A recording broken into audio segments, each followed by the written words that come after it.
baby. We're gonna rock and roll. Hi, I'm Chucky. Wanna play?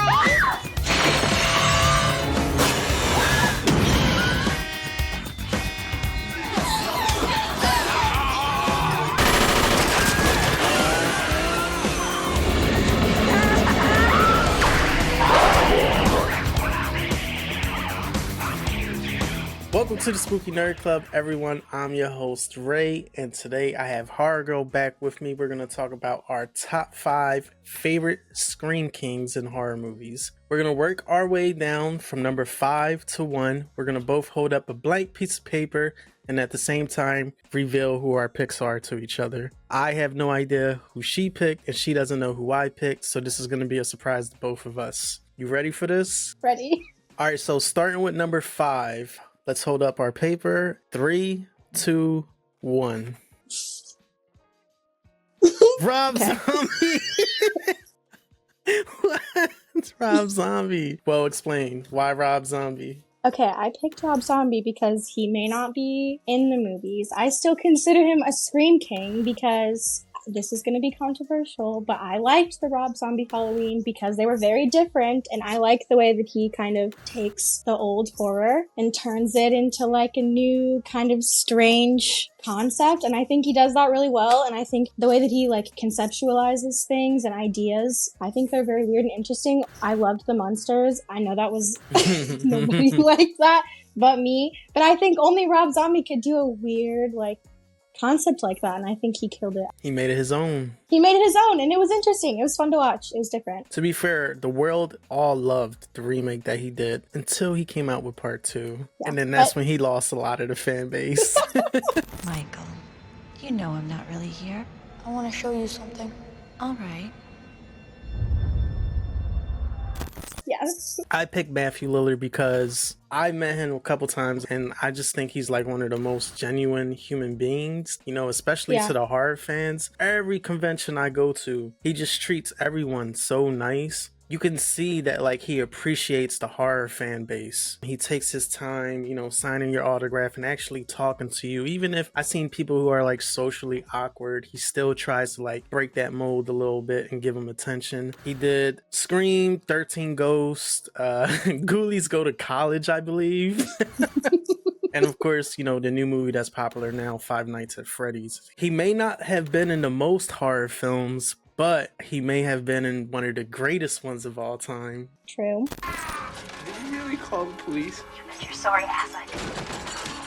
My mom and dad are gonna be so mad. He's the only one that's on my list that's not a final guy, but I feel like he just deserves his flowers for his contribution to the horror community. I love Matthew Lillard, and I love that every picture of him from conventions, he's like hugging people and like holding them close and like being sweet. Like he seems like such a good person. He really is. I'm glad he's on your list. All right, so we're gonna jump to our 4th pick. 3, 2, 1. Justin Long. I got Claudio Casanelli. I like this. Tell me why Justin Long. He's been in so much shit, first of all, and he can do anything. He can change so much for all of these crazy characters, and he can play all the weird as fuck characters, and he does sarcasm really well. And I don't like love him the most, which is why he's pretty low on the list, but he's been in a lot. Justin Long is a legend. He's a legend. Jeepers Creepers probably most notably, but I mean, I think he deserves to be on the list. He's done so much. That was a great pick. I'm an actor. Wow, that's really impressive. Thank you. In fucking movies? Fucking movies.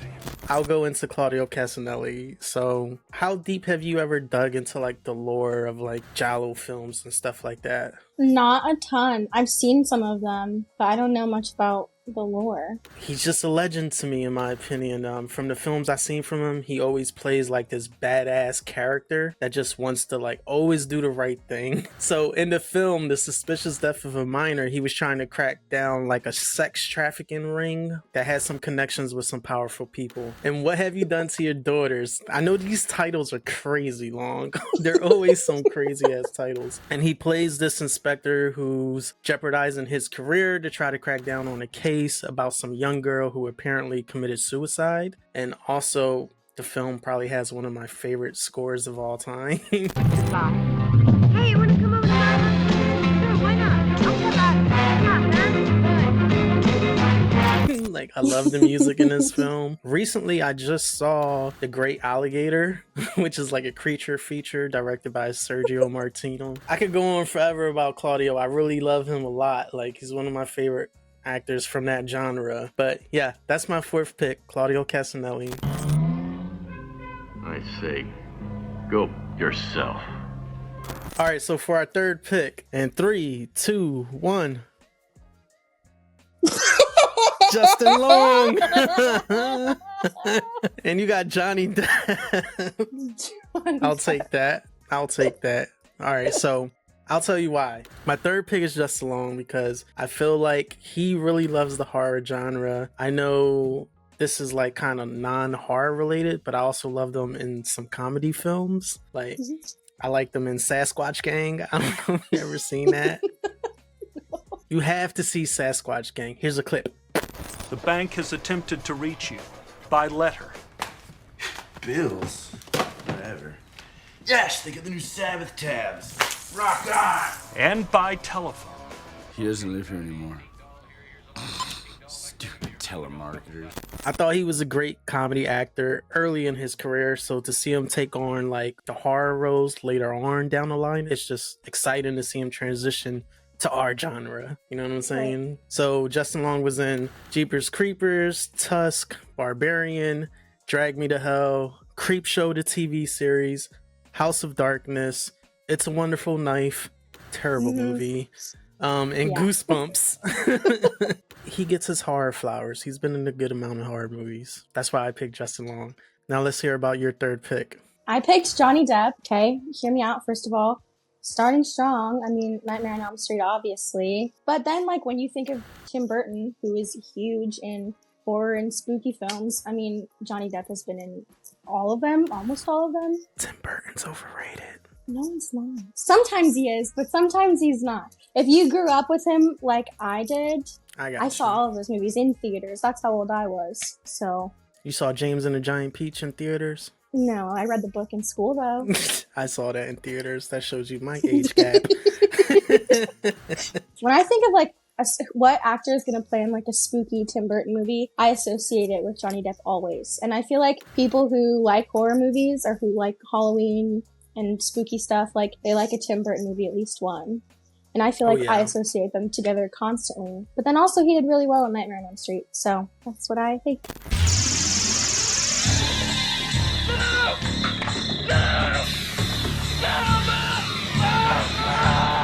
All right, so let's jump to our second pick. 3, 2, 1. Evan Peters. I got Devon Sawa. So tell me why you love Evan Peters. First of all, I love Evan Peters so much. Okay, so one of like my favorite shows of all time up until recently was AHS. And I feel like in my time, all of the spookier, like horror shows weren't really that good. A lot of them were MTV shows, but then AHS was so different and all of the characters were very different and Evan Peters did that really well. So whenever anyone thinks of the show, pretty much you think of Evan Peters. And I feel like he deserves to be recognized for how fucking into the characters he gets and how different he can make himself in varying seasons. And then like when he did Dahmer, like you can tell that wore on him because he took it so seriously. Like I loved him in American Horror Story. The only reason why I continued to watch it for so long was because of him. Like if he wasn't in the season, I probably wouldn't have watched any of it. I know what's coming and I know no one can stop me, including myself.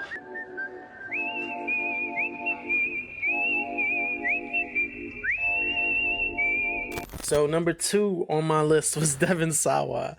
And I just think Devon Sawa is one of those guys that I always just root for, you know, like anything he does in his career. I just want him to succeed. My first introduction to him was in the movie Casper when I was a kid. Yeah, I know. Casper. Another film that I love from him that I feel like doesn't get enough respect is Idle Hands from 1999. The performance he puts on running around with a possessed hand throughout that film is fucking top-notch grade A acting. So why don't we just skip this chickening out, sneaking around stage? No, you don't understand. I'm Dean.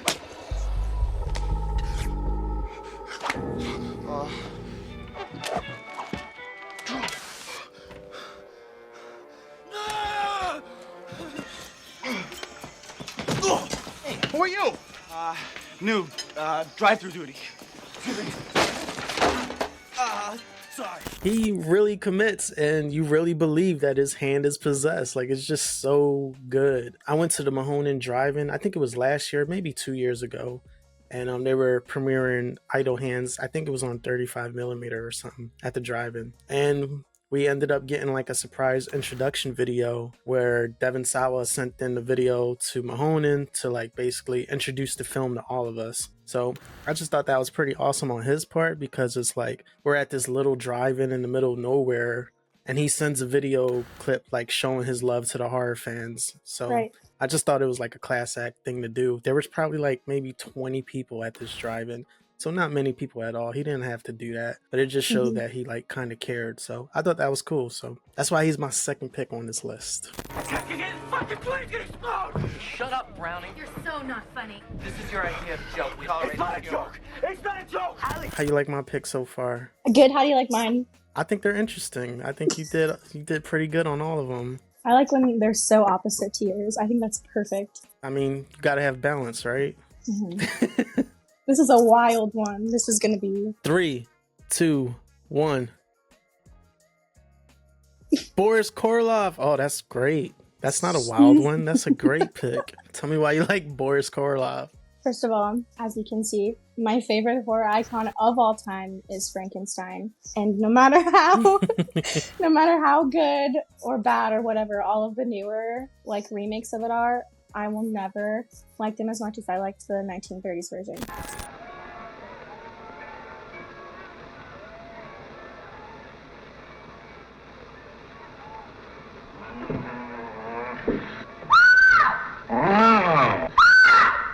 So I think that he did an excellent job at the time of capturing like a really spooky character, but then after Frankenstein, he did like The Mummy and all of these other films. And if you look at his filmography, he did a ton of stuff. Beast. Way more than just that. He did a ton of Universal Monsters. I don't know. I feel like nowadays he does not get any credit. He needs to get credit because he's incredible and he did an incredible job. And they've based so many characters like nowadays on the 1930s Frankenstein. So number one king. You can't argue with that pick, honestly. I think that's a great pick. You can't ever go wrong with a classic. Let's just say that. You forgot the first rule of remakes, Jill. Don't fuck with the original. Jumping to another classic. We got Bruce Campbell. Honestly, like, what more can I say about Bruce Campbell that people really don't already know? Literally everything he's ever done. I feel like the horror fans pretty much loved it. He's been, Evil Dead 2, Army of Darkness, Maniac Cop 2, From Dusk Till Dawn, Evil Dead TV series, Black Friday, that is like one of his more recent films. I know a lot of people love Bubba Hotep. I'm not that big on that one, but regardless. The Evil Dead franchise is probably one of the most entertaining to watch. He gives you comedy, drama, horror, and he has some of the funniest, like, best one-liners. Yo, she-bitch. Let's go. Swallow this. You found me beautiful once. Honey, you got real ugly. So, I just think he's iconic. So, yeah, he's my number one pick. Agreed. That's good. That's a good pick, really. So that's my top 5. That's Horror Girls top 5. So before we let you go, we're going to name 5 honorable mentions. And my first one is Mark Patton from Nightmare on Elm Street 2, Freddy's Revenge. I have Evan Peters in Dahmer, American Horror Story, who was on your list. I picked Keith David, who was in The Thing and They Live. I picked Corey Feldman. We got to show Corey some love. And Friday the 13th Part 4, the final chapter. He was also in The Lost Boys. And for my last honorable mention, I picked Alvin Alexis from Night of the Demons. No one knows who he is, so that's why I gotta mention him. Sweet of you. I'm doing a service out here, You are. So I only have 3 honorable mentions today, okay? The first one is Alex Vincent from Child's Play, Andy Barclay, Great. because obviously I don't love Child's Play, but I mean, he deserves the recognition because he killed it. He was a kid, so. Can I ask you a question real quick about that? Yeah, go ahead. How does a kid act better than the adult version of him? See, he does. As a kid, he's way better. Way better, right? And for some reason, as Way an adult, better. he's so awkward in the Chucky series. He's so, like, yeah. Right? He's so out of place. He's, like, stiff. I don't know how to explain it. He's just like, I don't know. I don't like looking at him. He's so uncomfortable to watch. I don't know. I've been rooting for Chucky to kill him on this TV show for so long. He's getting so close. Just kill He Alex needs to Vincent's kill him. character already. We're done Just with kill him. fucking Andy Barclay. Kill him! We're done. over it. Alright, so who was your last one on your list? My next one, not last one, is Mason Thames, who is Finney Blake in the Black Phone. That is like one of my favorite movies ever. It's not totally horror, but I mean, there's a little bit in there, but I just loved that movie so much. I loved Ethan Hawke in it. Obviously, he probably deserves a spot on this list too, but whatever. And then my third honorable mention is Danny Lloyd, which is Danny Torrance from The Shining, because another great performance by a child. He did so well. And then he came back in Dr. Sleep later. Well, how was he as a grown-up acting compared to Alex Vincent as a grown-up? Compared to Alex Vincent, he's good as an adult. Dr. Sleep is a really good movie. You should watch it. It was good.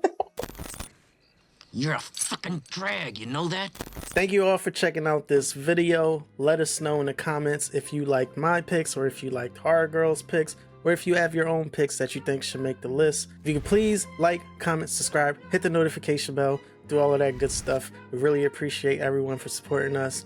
Until next time, we'll see you soon, y'all.